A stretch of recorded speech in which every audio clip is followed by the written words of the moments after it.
I'd like to introduce Dr. Stephen Enlow, University of Florida Center for Aquatic Invasive Plants. I've had the privilege of working with Dr. Enlow for several years now, working problematic invasive plants in the Southeast primarily. And it wasn't, so I Google stalked you one day, Dr. Enlow, and the amount of publications that you've produced is staggering. It's crazy. And that's not the beauty of working with Dr. Enlow. The beauty is that I've worked with him on first Brazilian pepper, and he not only looked at the technical side of it, but I was amazed to see that he was down in the weeds, pun intended, looking at the efficiency of the technician of actually applying the chemical in the field. How can I not only prove what chemicals I select, but how can I get it out to the target species in the most efficient time? So that was really amazing to me. The other thing I want to point out before I pass it over to you, Dr. Enlow, is Doug and I, Dr. Pat and I, attended the Innovations in Invasive Species Conference up in Nashville, and I think that was in December, Doug. And I was surprised to see that Dr. Enlow is one of 5 subject matter experts in invasive plants in the United States. And so we have the privilege today to hear about Dr. Enlow's work with, we've been looking at alternatives to glyphosate products, and I'm not so worried about EPA assures us that this stuff's going to stick around, but I know the other services in the Air Force relies heavily, not only on herbicides, but this one in particular. So I'm really curious as to A, are there alternatives? B, how do they work? And what's the future? So Dr. Enlow, I'm going to pass it over to you. Doug, do you have, Dr. Burkett has more good words to say about you. Yes, Stephen, Dr. Enlow. Hey, Doug here from the board. I'm going to continue to gush, right? You have taken DOD, our installation personnel and our headquarters personnel under your wing and helped keep them up to speed for some complex issues. And we are really grateful to that. And in the chat for this meeting, right, there's the links to the 2 previous webinars that he and Mr. Steve Manning from Invasive Plant Control did for our DOD members. It was one of the most well-attended webinars the board's ever hosted. It's remarkable. So check those out if you get a chance, and I'll leave it at that. So thank you, Dr. Enlow, for doing this for us.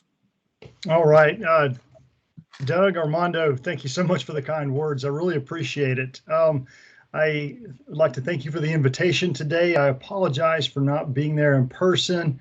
I've been dealing with working through some health issues that have sort of kept me down here in Florida, but we're going to get through those. And I've thoroughly enjoyed my time working with DOD and look forward to continuing that. Now, Armando asked me to sort of chat about this glyphosate issue, so I'm going to take the next 40 or so minutes, I think, and talk about invasive plant weed management issues associated sort of in a post-glyphosate world. And this title slide sort of shows 2 strongly contrasting pictures. And I'm not showing these to say one way or the other on glyphosate, but to sort of show we've sort of dichotomized this issue or potential of losing glyphosate into disaster one way or the other.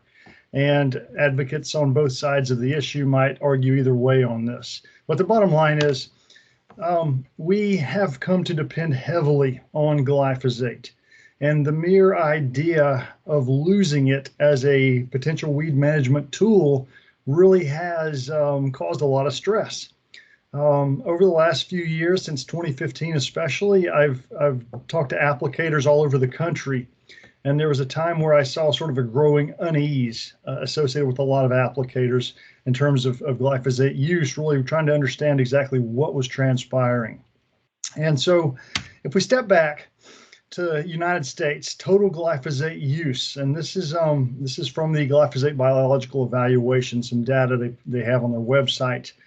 And you can sort of see that you might argue we do have a bit of a glyphosate addiction here in the U.S. We're looking at upwards of 275 million acres treated annually, approaching almost 300,000 pounds of almost 325,000 pounds active ingredient applied on an annual basis. That's a lot of material going out. And, the fundamental reality is we utilize glyphosate heavily in the non-crop world. But honestly, it's only about 2.1% of the total glyphosate use in the United States. So while, yes, we do rely heavily on it for a lot of invasive plant and weed management issues in non-crop settings, we're still an extremely small percentage of the total acreage and total pounds active ingredient being applied on an annual basis. It is largely agricultural driven. There is no question there. A little bit of history, how did we get here? Why is glyphosate so common? And if you really have to go back to the 1970s when glyphosate came onto the market as the product that we all know, Roundup, okay? Its characteristics in the 1970s made it a game changer. The formulation was revolutionary. The efficacy, the weed control was spectacular. The lack of volatility, odor, staining issues were coming forward in a time that we were relying heavily on a lot of sticky, stinky, nasty formulations of a number of herbicides that caused a lot of problems, a lot of soil carryover issues. And so when glyphosate came to the table, and by the way, with a very excellent toxicological profile, it really became a quick game changer. But it was in the 1990s where that really accelerated in terms of use with the advent of genetically modified crops, Roundup Ready cropping systems. And that's where glyphosate use has really exploded.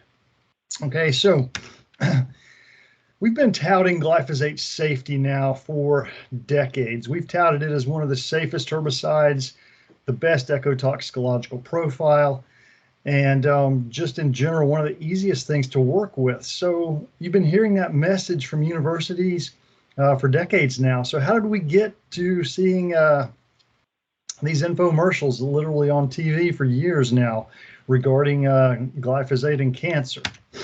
A quick history on that. Back in 2015, the World Health Organization subgroup International Agency for Research on Cancer had reviewed glyphosate and reclassified it from a category 2B to 2A, which means changing their categorization from possibly carcinogenic to probably carcinogenic. Okay, so I want to set something very clear here. The IARC has never classified glyphosate as a carcinogen. They have a list of known carcinogens, category 1s. Okay, and on that list, they include things like alcoholic beverages, asbestos, tobacco, opium, plutonium, solar radiation, and so forth. Category 2A, where glyphosate has now been moved, puts it into the category of things like creosote, a malathion insecticide, hair products, worker exposure from those, even red meat consumption or drinking hot beverages. Turns out our esophagus doesn't like all this coffee that we put down it all day long when it's extremely hot. So the bottom line was they saw data that was appropriate to move it into 2A, but not to category 1, which is the known carcinogens. Well, the media got that totally wrong and ran with it. But not only that, California came into the story with Proposition 65, and many of you may understand this well, requiring labeling on products that the state of California has deemed to cause cancer. And simply IARC's adjustment from a 2B to a 2A category was enough for California to throw this into their Prop 65 as a carcinogen. Okay. Now, the EPA strongly disagrees with the IARC's probable carcinogen classification, as does the World Health Organization, the European Union, Canada, and essentially every other country who has very strong pesticide regulation. And we have seen this over and over in a review and a re-review of the data by a number of pesticide regulatory authorities worldwide, coming to the conclusion they do not see that glyphosate is a cancer threat in terms of its use. The EPA has gone on to block California from actually putting that language onto any Roundup or glyphosate labels based upon the requirements of Prop 65. So they've moved pretty strongly on this. Now, just to sort of wrap this up on the IARC, the difference in why the IARC is at odds with the EPA comes down to the way they are doing their reviews of the different chemicals that they look at. IARC utilizes what's called a hazard assessment, and really they're asking a basic question: is harm possible? And to break that down, what is the potential to cause harm regardless of dose or exposure? And they're doing this to really recognize potential carcinogens, even when current risks are low, because new unforeseen exposures could engender risks that are significantly higher. And if you think about the WHO and the mission they have and the work that they do in a lot of developing countries, there's a lot of situations that they could be putting their people into harm's way and supporting and doing things that chemical wise may cause future trouble. So they didn't want to go down that road. And so they use this hazard approach. The EPA and most other pesticide regulatory authorities utilize a risk assessment, and they're asking a different question: is harm likely? And that is really, what is the probability or likelihood that this specific chemical or activity will cause harm based upon a dose and an exposure? And so this incorporates a tremendous amount more data. Over 150 toxicological studies the EPA reviews regarding pesticide registration. And so they take it very seriously and really work on calculating a risk that they will find acceptable for applicators to use. Now, following all of that mess, the juries, Bayer, Monsanto got sued. Bayer bought Monsanto, and so it's sort of shifted over to Bayer now. There have been 9 jury trials regarding plaintiffs suing these companies for glyphosate, claiming it caused their non-Hodgkin's lymphoma cancer. The first 3 trials went in favor of the plaintiffs, and the juries in these 3 trials awarded over $2 billion to the plaintiffs, agreeing with them, saying glyphosate was the cause of their cancer. This was an incredible shock to a lot of folks, and we were sort of sitting around thinking, man, does this spell the end of glyphosate? Then we saw the infomercials really kick it up, and there's been over 125,000 claims and lawsuits that have been filed against Bayer regarding glyphosate causing cancer. Now, what's interesting is there have been 6 additional trials since those first 3. All 6 have gone in favor of the defendant of the company, Bayer. And within all of these, it's been a hands down, knock it out of the park kind of win for the company itself. So after losing the first 3, now 6 in a row that Bayer has successfully defended themselves on at substantial cost to the company. These trials cost millions of dollars for a single trial. Now, while all this is going on, we had a lot of cities, municipalities, and different groups that have enacted or considered use bans for glyphosate. Here in Florida, we've had a few counties that have done this, and several cities that have enacted use bans on public for the use of glyphosate on public lands and waters. This is not a stop sale or anything like that. This is simply those authorities saying we are not going to use glyphosate on our public lands. If you look nationwide, there are many cities. Some people estimate approximately 150, but I will say that's likely a rapidly changing list. So I wouldn't really put that as a hard number right now. So I say several cities nationwide have considered or banned glyphosate. A number of other countries have bandied this about worldwide and talked about phase outs. And the funny thing is, for just about everyone that has talked about the phase out or enacted it, many of those have been reversed.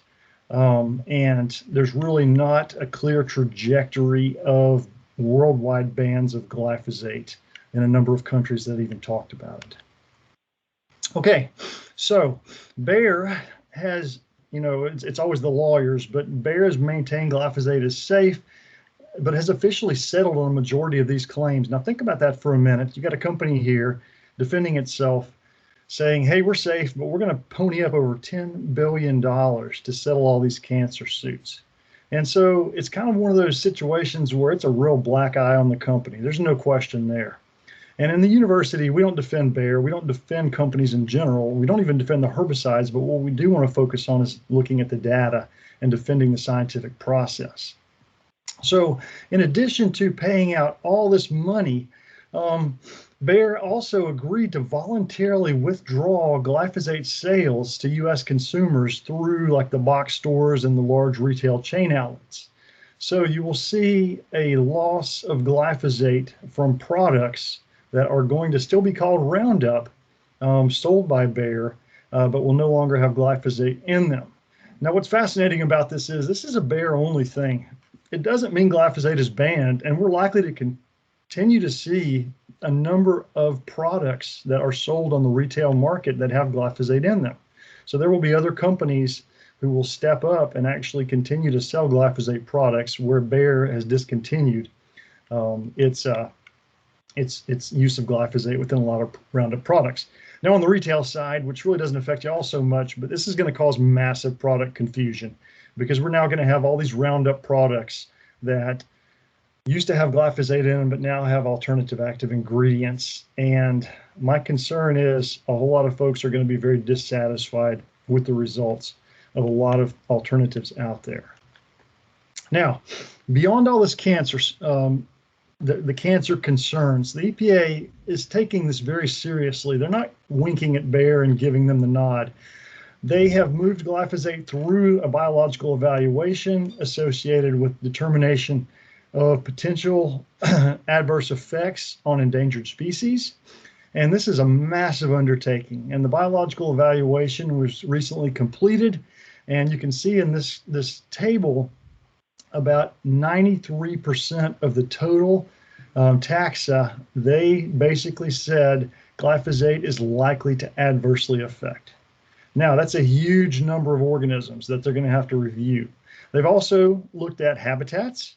And so across the country, also concluded 96% of total habitats associated with or critical habitats for rare and endangered species may be adversely affected by glyphosate.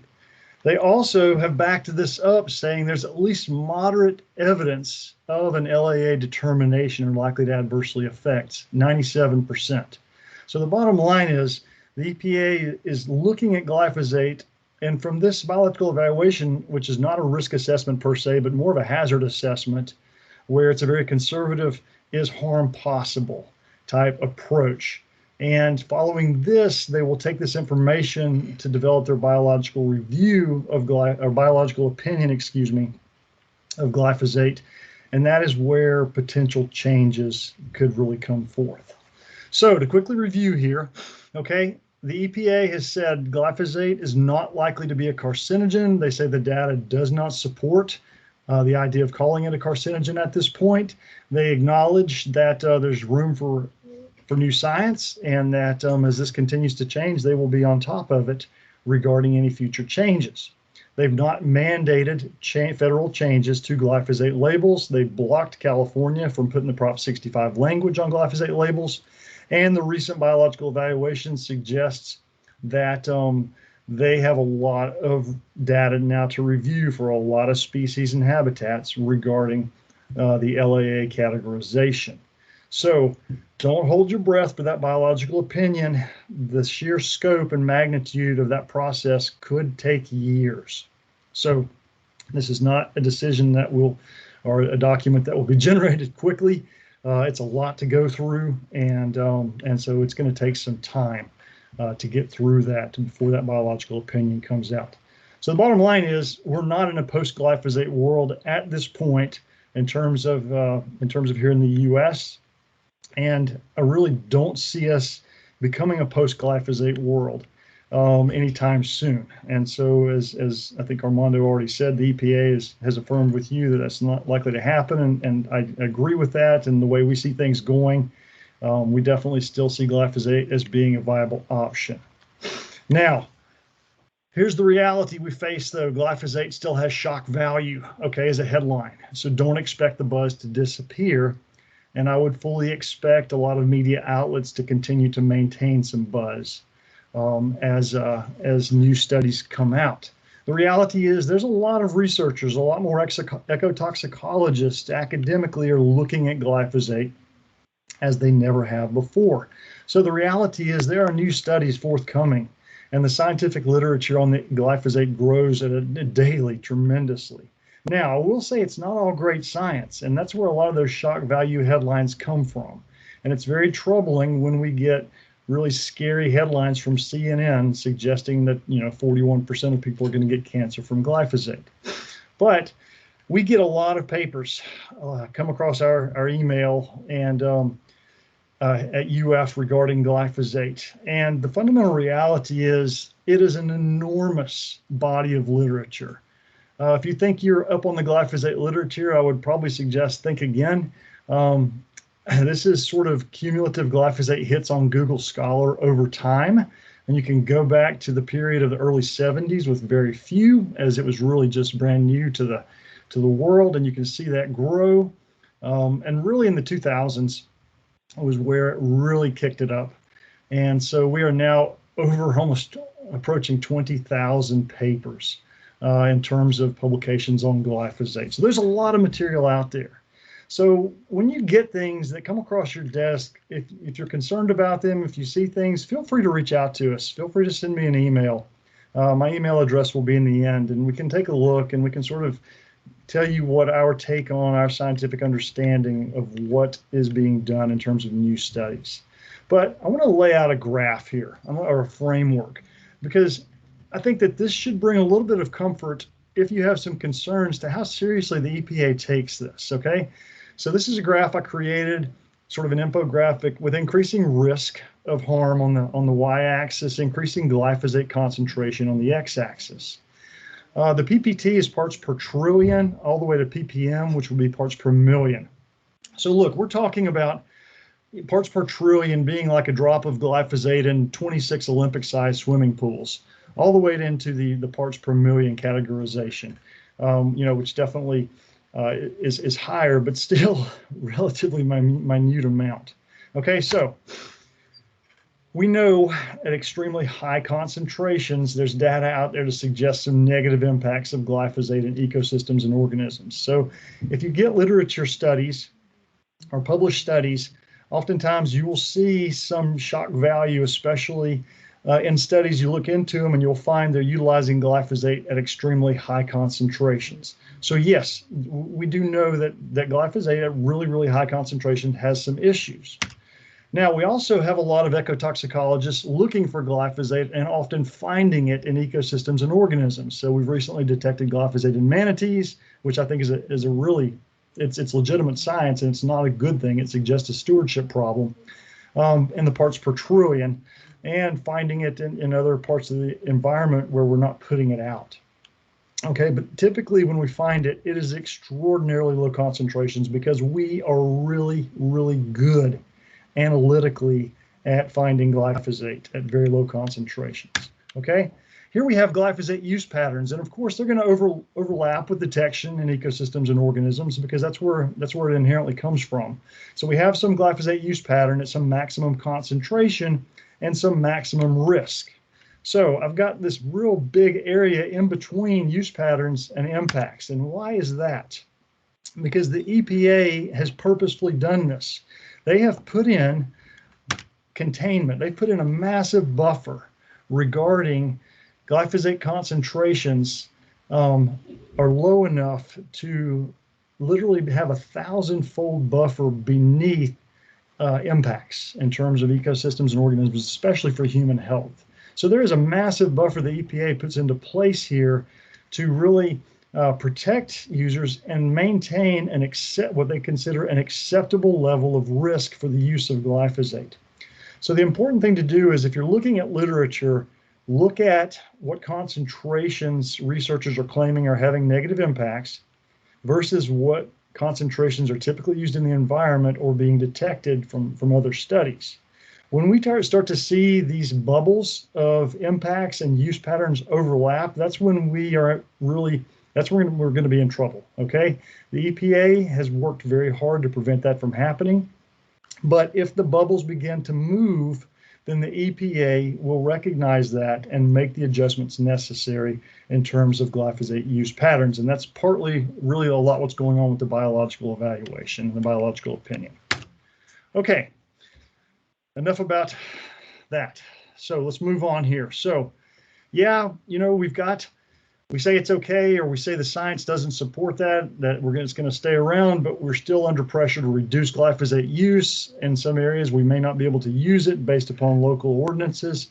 And so we need new alternatives. Now I'm going to sort of stay in the realm of herbicides here. I'm not getting into the non-herbicidal alternatives. That's a whole nother talk. I really want to stick to this because I don't want to diminish the role of non-herbicidal techniques in invasive plant management, but in general, let's stick with herbicides for this talk today. Okay, and there's some questions we need to ask, okay? And the first one is, look, whether or not it's an option, is it time to really dig into my IPM plan? So have I gone back and reviewed, have I gotten a little comfortable in what's going on in terms of chemical use on my installations? Have I turned it over to the contractors and sort of allow them to sort of run everything, and I'm sort of out of touch with it? Is it really time to review and see exactly where we stand on this issue? All right, am I taking stewardship seriously? Now, we'd like to think all our contractors do, and we monitor and do, take steps to try to make sure they are, but I would consider us to kick it up a notch in terms of the idea of herbicide stewardship, recognizing that we are using chemical tools in the environment, and we need to be really maximizing stewardship and taking it extremely seriously as we move forward. And finally, okay, what are my knowledge gaps? What am I out of touch on? What needs to be filled for me to be successful in strong IPM approaches for invasive plant and weed management? So these are three sort of foundational questions that I would challenge each and every one to really dig into before you do anything else regarding glyphosate alternatives. Now, a little basic biology of herbicides and efficacy.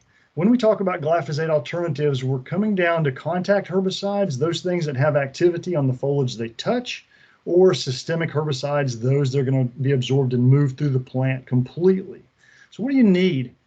It often comes down to, what are my target species? What am I managing for, and what am I trying to control? This is a nice little diagram of a number of different aspects that could influence a contact herbicide's ability to be effective.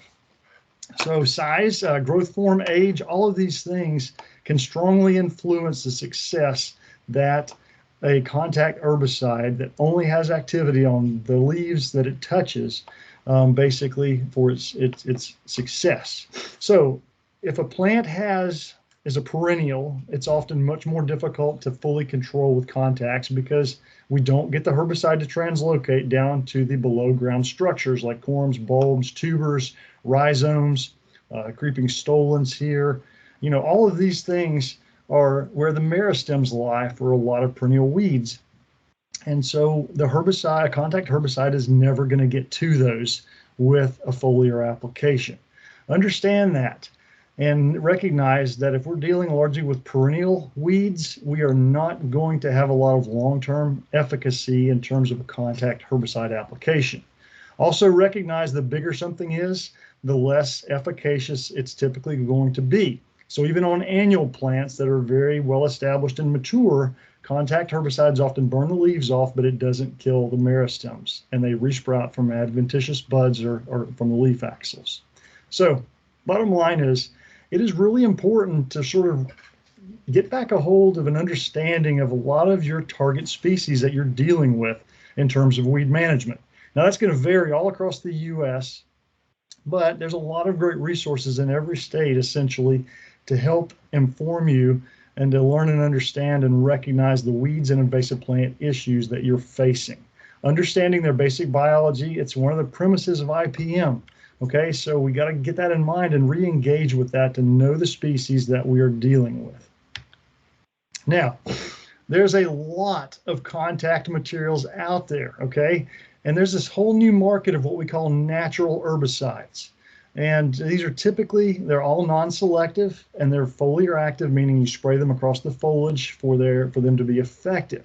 So things like acetic acid, vinegar, ammoniated soaps with fatty acids, pelargonic acid, scythe herbicide, caprylic, citric, cloval oil, cinnamon oil, D-limonene, which is actually also used it's a citrus-derived product that's used as a surfactant itself, eugenol. All of these things are sold often as natural alternatives, herbicides that are claimed to be safe and effective. These are all contact materials. They're not well studied, but their mechanism of action is typically simply going to be to cause a burn and dissolve the cuticle and break down the leaf structure via desiccation. So the bottom line is, these things do not translocate. They're not systemic. They require really good spray coverage because you've got to get them fully all over the leaves that you're treating. They don't have soil residual activity. They're going to be really good on a lot of seedlings, brand new juveniles, but you can expect rapid regrowth from just about any perennial or well-established annual in a lot of cases. Hey, these things can be injurious to the foliage of trees and shrubs and desirable species too. They'll typically grow back pretty well, and they're absolutely not effective on almost any invasive plants. There's very few situations that I could think about really recommending these for hardcore invasive plant management. They are often a little bit pricey, may require higher application volumes. And so the fundamental reality is these products are out there. There's not a lot of data to support their utilization for effective invasive plant management.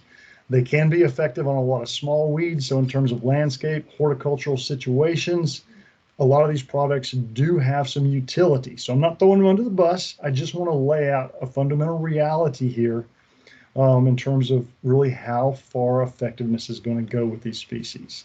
One of my colleagues, Dr. Chris Marble here at UF, has done a lot of work on these things. And so he's really dialed in the reality of effectiveness on seedlings and really a loss of activity on more established annuals and perennials for sure. Now, beyond the natural ones, there's a couple of other contact herbicides that will get a lot of attention as glyphosate alternatives. These are Diquat, sold under a number of trade names like Reward, Tribune, Diquat as actual trade name, and others, okay? So these are really well studied. It's a photosynthetic inhibitor that rapidly desiccates membranes with really no systemic activity and no soil activity. Reward, or Diquat, is already widely used in turf and ornamentals. It's utilized heavily in aquatics for control of a number of floating species, and it can be utilized in a number of non-crop environments too. So Diquat is out there as another contact type material, extremely well studied, again, providing good control of small seedlings and juveniles, but not effective control on well-established perennials. Glufosinate, which sounds a lot like glyphosate, totally different product, totally different chemical structure, different mode of action even. Okay, products like Interline, Finale, Cheetah, and others. This one inhibits glutamine synthetase, but basically accumulates ammonia, which results in a rapid destruction of cell membranes and a desiccation of the plant tissue. It also has no soil activity and is widely used in both the crop world and non-crop weed control. Has very minor translocation, and so companies that sell it will claim improved activity on perennials, and you'll see several perennial grasses on the labels of these products, but I gotta tell you, it's still not fantastic.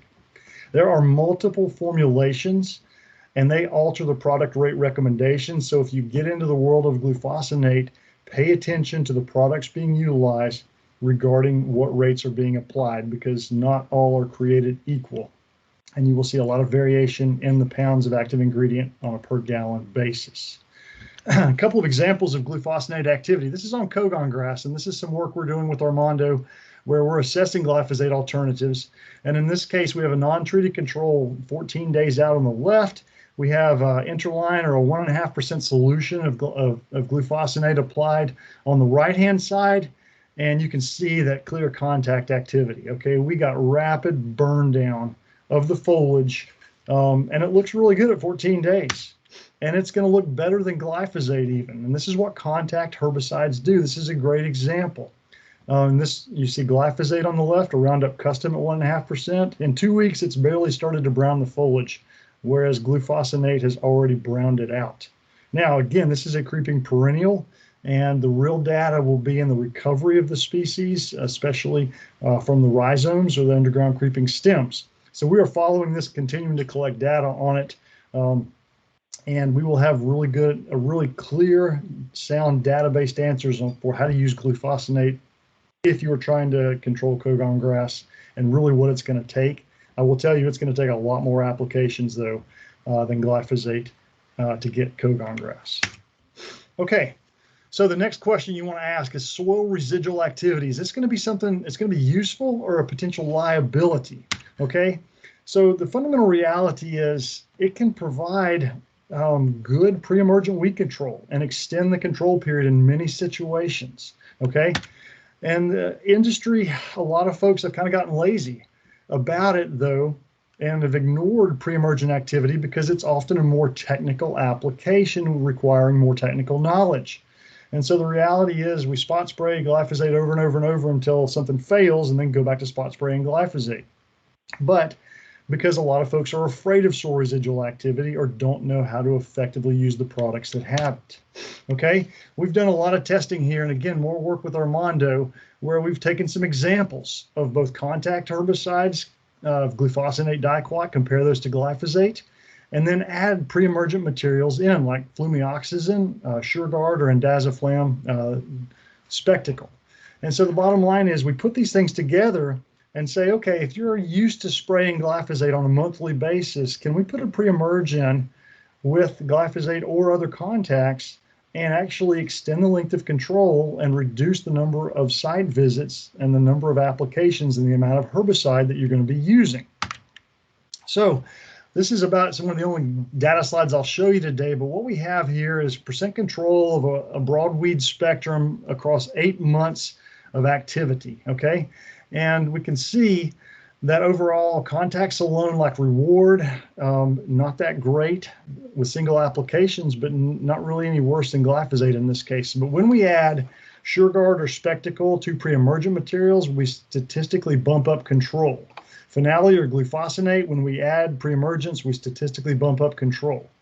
Glyphosate alone versus adding pre-emergence, we statistically bump up control. That is not significantly different from monthly applications of glyphosate alone. So 2 applications basically of a glyphosate plus a pre-emergent or either of these others giving not statistically different efficacy for monthly applications of glyphosate alone. Okay, look at some of the data we've generated from this. 23.2 pounds of glyphosate technically being applied on a per acre basis with monthly applications. And compare and look at how we are cutting that in half or more with these different approaches by getting in a pre-emergent material into the mix here. We're reducing the number of applications, we're reducing labor costs, and we're reducing pounds on the ground herbicide applied. Okay, so this is a good thing. It's not an absolute silver bullet, but if we're thinking about efficiency and we're thinking about cost savings and thinking about glyphosate reductions, incorporating some pre-emergence in the right time and place can be really useful. Cost of herbicides or something like that. Honestly, and regarding herbicide costs here, don't hold your breath on these. Wait 5 minutes and they'll change again. So these are from a point in time. And we recognize there's some fundamental, rapid changes from the herbicide market. Hey, Dr. Enlow? Yeah. It's Mando. Recognize on our end, we're seeing a fairly significant slide lag. Oh, okay. Please let me. A little bit. I think you're Okay, fine now. I'm sorry. Let me know. I'll make sure that we don't get into that again. Okay. All right. So bottom line here is you can see the table now.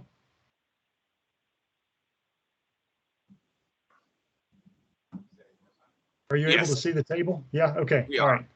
Okay, great. So bottom line is we can alter our strategy, add a pre-emergent, and cut pounds of herbicide in half and get the same level of weed control. Okay. All right. Moving on to the next slide here. In the Western U.S., Indaziflam as a pre-emergent herbicide is a potential game changer for long-term annual grass control. So there's a lot of work being done across the Western U.S. Looking at cheatgrass control and a number of other species like Medusa head, ventinata, red brome, all of which are significant problems for a number of DoD installations across the Western U.S. There's sticker shock associated with price per gallon, but when you're looking at a 5 to 7 ounce per acre constant rate applied and the number of years of control that comes out of this, it definitely warrants some definite operational efforts and utilization in terms of seeing how this works on individual installations. Okay, so basically a pre-emerge take-home message is pretty straightforward. Okay, in a lot of cases, we can get similar or better control with a lot of reduction in total herbicide utilized in many cases. It's not a silver bullet. Weed spectrum is going to play a major role in what is going to be efficacious. But what this really suggests is go back to the drawing board to make sure you're up to it on your IPM strategies and recognizing the target pests you're dealing with in relation to what the available tools are. Okay. Next slide. Now, soil residual activity has actually come in also very important for a certain set of species we deal with, and this is invasive perennial grasses. I've talked about Phragmites, and thanks for sharing that in the link regarding the webinar I gave on Phragmites, but things like Phragmites, arundo, Kogon grass, all of these, a loss of glyphosate is going to be problematic for a lot of managers. And so I want to sort of get into that just a little bit. The fundamental reality is we use glyphosate very heavily for invasive grass control. It's been one of the more effective products, and we've been able to sort of safely and effectively use it. But if we lose that, we are really losing a significant 33 to 50% of the toolbox. So the reality is imazapyr is just about one of the only really extremely effective alternatives we have for invasive grass control. It's another generally non-selective herbicide. It's what I call the 800-pound gorilla, and it is a herbicide that brings the punch with a strong dose of soil residual activity. In all the work we've done, better long-term control of essentially every invasive grass than glyphosate alone. So it is highly effective, but it has that soil residual activity, which comes with its own caveats. We can use it in a lot of areas, typically using it at pretty low concentrations of 0.5% to 2%, always needing adjuvants, and it's very good on a lot of things with a caution signal word, but the cons, slow to work, greater chances for non-target injury due to that soil residual activity, and certainly not labeled for use in any fine turf or landscaping. So it's really important that we pay close attention to our contractors when they shift over to imazapyr, okay? We need to make sure that they are really trained if they have been using glyphosate and are shifting to imazapyr. We've got to assess non-target situations. We've got to keep this stuff away from desirable trees and shrubs. Don't assume a lower concentration is going to make it safe, and do not allow a spray and hope nothing bad happens mentality. Murphy's Law will kick in if you do that, and it is not going to end well, okay? You've got to have more oversight to prevent major mistakes with imazapyr. Okay, this is something we take very seriously, and we really preach stewardship utilizing imazapyr for effective invasive grass control. Also recognize that the damage it can inflict on woody species can be observed over several months into the following year. And just know that most woody species are going to be highly sensitive to it, okay? So imazapyr is the option. It brings the soil residual activity, which is great for control, but also has those caveats. The more selective options are the graminicides like fluazepop, cethoxidum, and clethodim, and a few other graminicides. These products are selective graminicides controlling only plants in the Poaceae or grass family. They focus on a very specific enzyme that grasses have a sensitive form of, non-grasses have an insensitive form of. So it's beautiful selectivity, okay? So it's like, why aren't we using these things all the time? They're the most selective thing out there. The fundamental reality is they're not that effective on our charismatic invasive grasses. They're largely developed in ag for small seedling grasses and annual grasses, and we have attempted to take these and figure out how to make them work on a lot of our more robust and aggressive, almost all perennial invasive grasses, where they just don't quite have enough oomph to really be effective, especially with single doses. So these things are available out there. In Florida, based upon some of the work that Armando has funded, we've gotten 24C labels for cethoxidum all the way into aquatics. We've gotten, we're learning how to use it. It's not great, but for selectivity, we're learning to deal with torpedo grass. in a much more selective manner, which is a really good thing. We've gotten a 24C for Tiger or for fluazephat P-butyl all the way to the water's edge in seasonally dry wetlands. For more invasive grass work, we just got this through in the last few months. And so the bottom line is we are working hard on establishing additional glyphosate alternatives. These things need a little more help and a little more effort, but we are working hard to get improved solutions and get beyond the glyphosate and imazapyr mentality where we can. Okay, so bottom line is, I'm going to move forward just a little bit here. Sorry, because I want to get this wrapped up. In terms of other stuff, we have done a lot of work with Armando developing glyphosate alternatives, and we found that triclopyr is going to be a really effective alternative for glyphosate for a lot of different things. For foliar applications, we see very good control of a lot of species.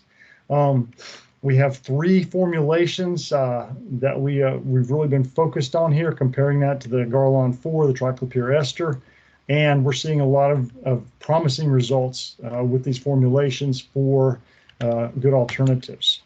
Milestone is another good alternative for specific species in the sunflower family, the pea family, the Polygonaceae, and the tomato family.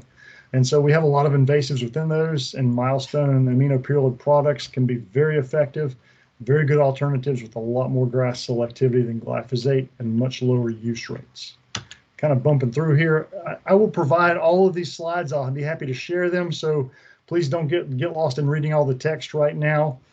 So I'll definitely be happy to share these with anybody that wants them. Hey, we've taken cut stump treatments, and we've clearly shown that the triclopyr products can be very effective and good alternatives to glyphosate, so that we can shift over if you're doing a lot of cut stump work, tree of heaven removal, and things like that with good efficacy. And again, Milestone is another product that is a good alternative nationally in terms of good efficacy on specific leguminous type species for trees. And hey, basal bark application, again, we don't use glyphosate for it, but as a technique, we've shifted over to this, and it's a way of getting away from glyphosate for a lot of woody shrub type invasive plant control. So very good on things like bush honeysuckle, Chinese privet, and many others, Brazilian pepper tree, of course, here in Florida, and many, many others. And then finally, on the hack and squirt, we do a lot of hack and squirt nationally for a lot of invasives. Here in the southern region of the U.S., we've clearly shown that method herbicide is extremely effective, and we can literally cut our herbicide use tremendously by shifting to hack and squirt type approaches with method for species like tallow tree, Brazilian pepper tree, Australian pine, and all kinds of things like that. So to wrap this up, because I want to leave time for questions here, a loss of glyphosate, it's really across the board, is going to result in substantial increases in herbicide costs for essentially everything. Glyphosate has been very cheap for many years, and just about every alternative we have available right now, you're going to have to pay. There's no question. The natural products are often extremely pricey, but even the new triclopyr formulations are more expensive. And the reality is, post-COVID, the industry is still trying to get back up to speed regarding production. And so we still have seen some shortages of a lot of things, including some of the triclopyr formulations and imazapyr formulations, based upon increased demand for them. All right. I'd say really right now, loss of glyphosate is most problematic on invasive plant control.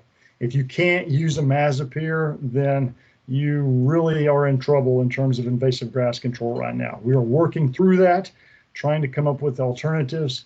But as of right now, that's probably where the biggest impact is going to be. Triclopyr and other herbicides are really good alternatives for glyphosate for a number of species, providing more selectivity with comparable efficacy.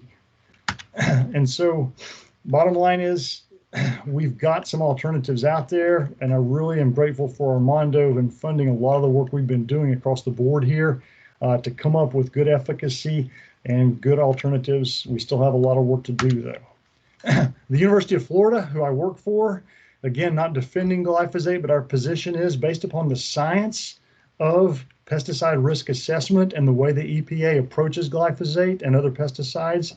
We still see glyphosate as a useful component of integrated pest management. And so when following all label recommendations, of course, utilize the products appropriately and safely, and we don't see the increased risk. And with that, I'd like to stop, and I'll be happy to take any questions. Thank you very much. Dr. Elmo, this is Mr. Swan. Thank you so much for presenting today. As a classic trained agronomist, I really information and a lot of the products that I've already seen being presented in our different contractors use. So I'm glad to see that, you know, there's additional research. I know you're talking to a bunch of entomologists and they turn to me and look for stuff. And I'm glad that somebody else is out there. We've got time for about one question before our next presentation. I still hear you, but it was low. Okay. Here, I got a question. Okay. Dr. Miller. Howdy, sir. Dr. Miller with Army Environmental Command.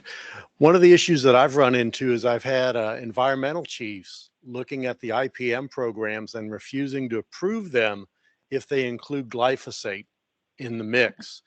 And so what I'm wondering is, within the things that you've provided, do y'all have a way to communicate the whole relative risk picture? So when I run into one of the environmental chiefs that makes the link between cancer and those type of things, to essentially let him or her know, I hear what you're saying, but here's the rest of the story. Thank you. Thank you for that question. I really appreciate it. We have recorded several webinars where we go into great detail on what the IARC has done and how their classification, what it really means, and how it differs from the EPA. We have found that has probably been one of the most effective ways of clarifying this issue for a lot of folks. And when they actually see what the IARC did, they sort of step back and say, oh, okay, that makes sense, and I understand why the EPA is doing what they're doing. So we can provide links to those webinars for you. I'd be happy to do that. And you know, the reality is, working with Armando, I've done several site consults in terms of with different military installations, sort of getting on Zoom calls around the country, talking through issues. I'm very happy to do that. It's really, I consider that as part of the contract for the work I do with Armando. And so if there are specific situations where that's coming up, we'd be happy to follow up and provide that type of service too. Thank you for that response to Dr. Enlow. Dr. Miller just kind of whispered in my ear. We do a DoD-wide integrated pest management coordinators community of practice every other month. And it sounds like this would be a good presentation, maybe to get to them sometime here in the near future. I'll reach out to you separately. Absolutely. Absolutely. Okay. We have time for one more question, but before I have somebody ask it, Ms. Thompson, if you want to go ahead and start sharing your screen so you're ready here in a couple minutes, go ahead. Like I said, I've got time for one more quick question if anybody has one today. Oh, if anybody else have one? I have one. Okay. Okay. Colonel Brown? Thank you very much for your discussion and presentation, sir. I appreciate it. I'm from the Midwest and live in a highly agricultural area, and I've noticed that in areas where Roundup Ready soybeans have been grown consistently for an extended period of time, especially in those areas where they're actually being bred for seed soybeans, there's a significant problem rising with resistance of weeds to glyphosate. Have you seen that in other areas of the country apart from the Midwest, where that's becoming a more and more significant area, to the point in Missouri where there are parts where they don't even bother to use Roundup anymore? And I'm also wondering if that's not an additional reason why we need to be starting to look at these alternative products and alternative modes of action, because if you don't rotate, as an entomologist, I know you're going to lose that product. So anyway, if you could comment on that and provide any insight onto that, I would appreciate that. I thank you very much for the question and excellent insight there. I appreciate you asking that. And yes, resistance has exploded all over the country. It's not just in the Midwest. It is agriculturally driven based upon a sole dependence on glyphosate within Roundup Ready cropping systems for several years continuously. We knew that would happen, and by gosh, it did happen. The good news is in the non-crop world, we really have seen almost no resistance to glyphosate because we utilize it in a very different manner, and we don't utilize it with the selection pressure that they do in agriculture. And it's forced a lot of agronomic folks to really go back and utilize a lot of other herbicides and almost give up on glyphosate because of their overdependence on it. That's why my first point within the talk was review your IPM approach and really think hard about this. If you've gotten overdependent on glyphosate, that's not a good thing. I just didn't really have time to get into the resistance issue, but certainly selecting alternative modes of action where available is really important in terms of IPM and the prevention of herbicide resistance. Absolutely agree with you. Thank you, Dr. Enlow. Once again, I'd like to personally thank you for coming and present to us, and let's all give a quick round of applause for keeping us up to date. It's greatly appreciated. Thank you very much.